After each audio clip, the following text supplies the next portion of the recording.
గజం కేవలం 23,000 రూపాయలతో 165 గజాల భూమి కేవలం 38 లక్షలు మాత్రమే. సుమన్ టీవీ వీక్షకులందరికీ నమస్కారం. చట్టాలపైన అవగాహన కల్పించడానికి మనతో ఉన్నారు ప్రముఖ న్యాయవాది శ్రీనివాస్ చౌహాన్ గారు. నమస్కారం అండి. నమస్తే మేడం. శ్రీనివాస్ గారు, ఈ మధ్య కాలంలో కొన్ని సిచ్యువేషన్స్ చూస్తూ ఉంటే డబ్బుల కోసం ఎన్ని రకాలుగానైనా ఇబ్బందులు పెట్టే ఇవి కనిపిస్తూ ఉంటాయి.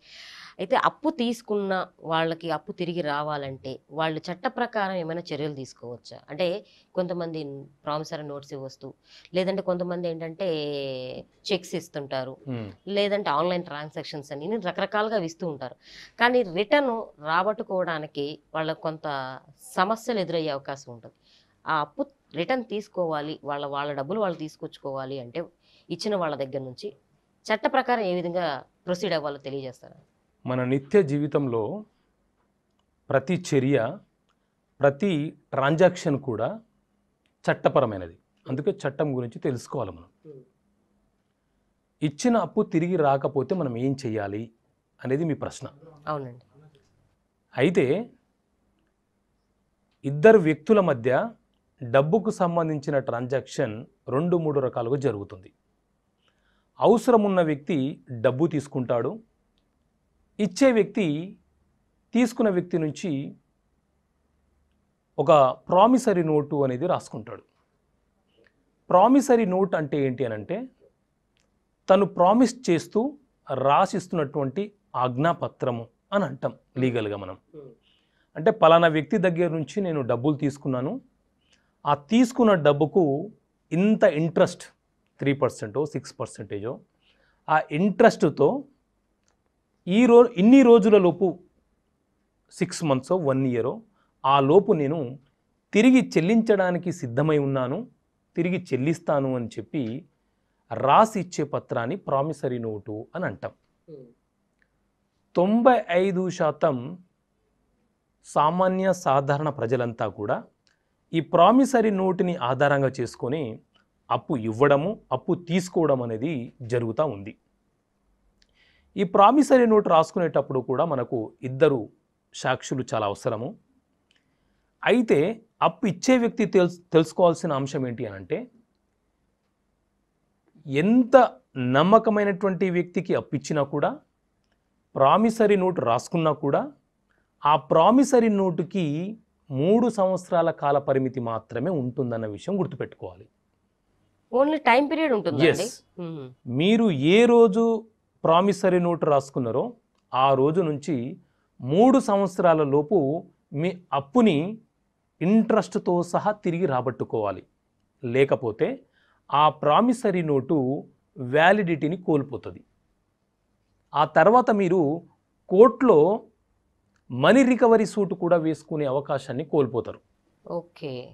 లేదు 3 years తర్వాత కూడా మీ డబ్బు తిరిగి రాలేని పరిస్థితిలో ఉంటే ఆ ప్రామిసరీ నోటుని క్యాన్సిల్ చేసి తిరిగి మరొక ప్రామిసరీ నోటుని దాని వ్యాలిడిటీ అయిపోయిన తర్వాత ఇద్దరు వ్యక్తులు ఎవరైతే తీసుకున్నారో, ఎవరైతే ఇచ్చారో వాళ్ళిద్దరు వ్యక్తులు కూర్చొని మళ్ళీ కొత్త ప్రామిసరీ నోటుని రాసుకుంటే దాని లైఫ్ టైం అనేది 3 years నుంచి మరొక 3 yearsకి ఎక్స్టెండ్ అవ్వడం అనేది జరుగుతుంది.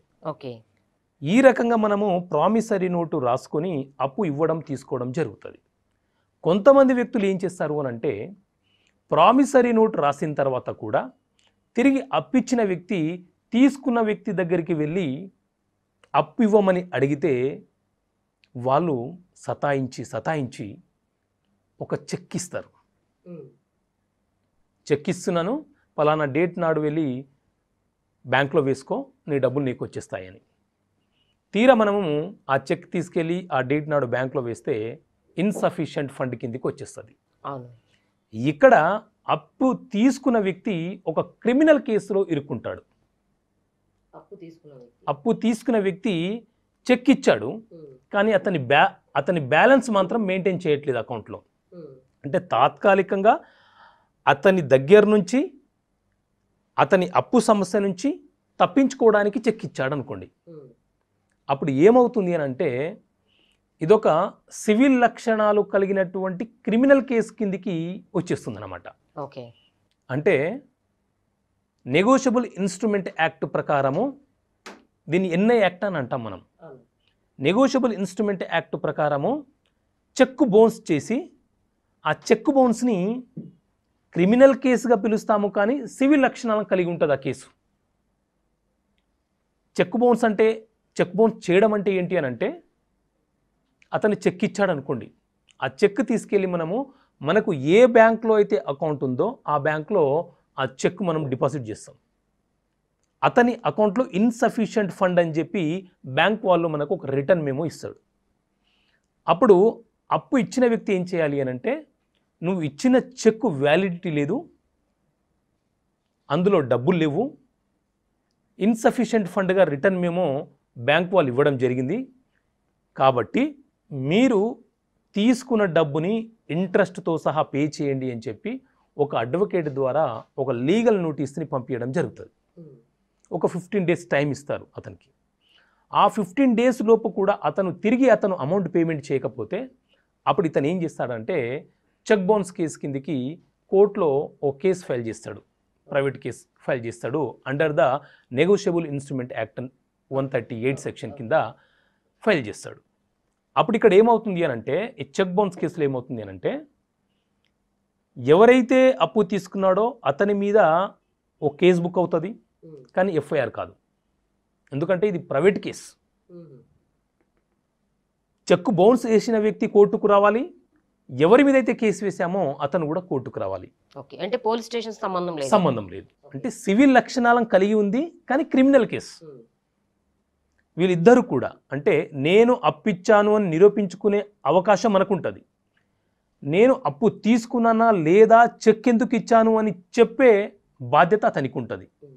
సో ఈ ఇద్దరు వ్యక్తులు ఈ కోర్టుకు వెళ్ళి నేను అప్పిచ్చానని నిరూపించుకుంటే కోర్టు అతనికి పనిష్మెంట్తో పాటు మనకు డబ్బులు ఇప్పిస్తుంది.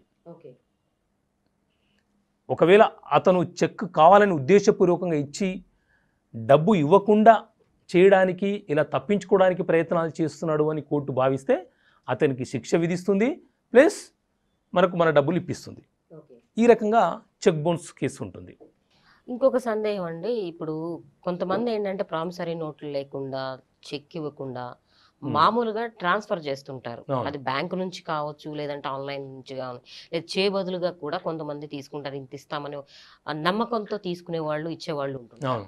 అలాంటప్పుడు ఆ అమౌంట్ తిరిగి రావాలి, ఆ మనీ తిరిగి రావాలి అంటే వాళ్ళు ఏం చేయొచ్చు అంటారు? యాక్చువల్గా ముందు ట్రాన్సాక్షన్ జరిగినప్పుడు ఇద్దరు వ్యక్తుల మధ్య ఓ మంచి అండర్స్టాండింగ్ ఉంటుంది, ఓ మంచి కన్సెంట్ ఉంటుంది, ఒకరి మీద ఒకరికి నమ్మకం ఉంటుంది. డబ్బుల విషయాలకు వచ్చేసరికి కొంత భేదాభిప్రాయాలు వచ్చేస్తాయి. ఇచ్చిన వ్యక్తి తిరిగి అడిగేటప్పుడు ఇచ్చే వ్యక్తి అంటే తీసుకున్న వ్యక్తి నుంచి అసమ్మతి మొదలయ్యి ఆ తర్వాత అతని దగ్గర డబ్బులు లేకపోవడమో, లేకపోతే అతను ఏ సమస్యలో ఉండడమో, దానివల్ల వీరిద్దరి మధ్య కొంత కాన్ఫ్లిక్ట్ స్టార్ట్ అవుతుంది. కానీ ఇతను కేవలం నమ్మకాన్ని ఆధారంగా చేసుకొని డబ్బులు ఇచ్చాడు. ఇతని దగ్గర లీగల్గా ఎలాంటి వ్యాలిడిటీ లేదు, ఎలాంటి డాక్యుమెంట్స్ లేవు, అతను తీసుకున్నట్లు ప్రూఫ్ కూడా లేదు. ఇట్లాంటి సందర్భంలో చాలా కష్టతరం, తిరిగి డబ్బుని రాబట్టుకోవడం చాలా కష్టతరం. ఎందుకంటే ఓరల్ అగ్రిమెంట్ జరిగింది, ఓరల్ అగ్రిమెంట్ మీద కూడా కోర్టులో కేసు ఫైల్ చేయొచ్చు.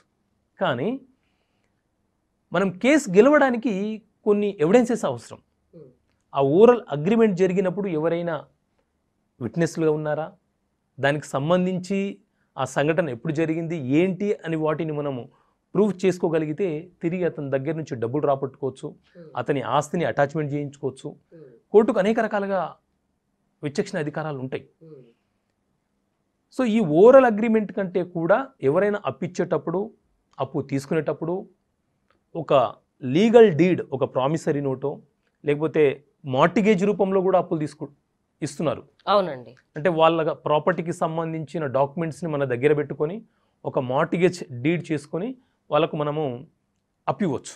అప్పుడు మనకు ఎక్కువ అధికారాలు ఉంటాయి, ఎక్కువ అవకాశాలు ఉంటాయి, తిరిగి మన డబ్బును రాబట్టుకునే అవకాశం మనకు ఎక్కువగా ఉంటుంది. సో ఓరల్ అగ్రిమెంట్ జరిగినప్పుడు వాస్తవంగా కేసు చాలా డీలా పడిపోయే అవకాశం ఉంటుంది. అందుకే ప్రూఫ్లు లేవు కదా, ఆధారాలు లేవు కదా. సో ఓరల్ అగ్రిమెంట్ జరిగినప్పుడు ప్రూఫ్ చూపించుకోవడానికి మనకు అవకాశాలు తక్కువగా ఉంటుంది. అంటే ఇప్పుడు బ్యాంక్ త్రూ ఏమైనా ట్రాన్సాక్షన్ అట్లాంటి అలాంటి ట్రాన్సాక్షన్ జరిగినప్పుడు అవి బ్యాంకుల నుంచి మనం స్టేట్మెంట్స్ తీసుకొచ్చి పలానా వ్యక్తిని ఇంత ట్రాన్స్ఫర్ చేశాను, వాళ్ళ అకౌంట్లోకి ట్రాన్స్ఫర్ చేశాను అని చెప్పి మనకు ఎవిడెన్సెస్ ఉంటాయి. కానీ బై క్యాష్లో ఇచ్చినప్పుడు మనకు కొంత ప్రాబ్లం అవుతుంది, చాలా ప్రాబ్లం అవుతుంది.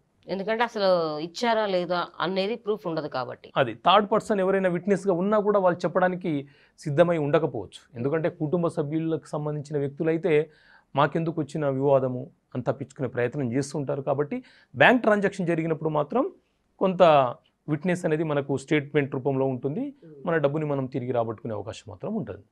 సో ఏదైనా సరే అప్పు అనేది ఇచ్చినప్పుడు కానీ పుచ్చుకునేటప్పుడు కానీ లీగల్గా కొంచెం జాగ్రత్తగా ఉండాలి. జాగ్రత్తగా ఉండాలి, ముఖ్యంగా చెక్ బౌన్స్లలో చాలా జాగ్రత్తగా ఉండాలి. ఇది క్రిమినల్ కేసు, సివిల్ లక్షణాలు కలిగి ఉంటుంది.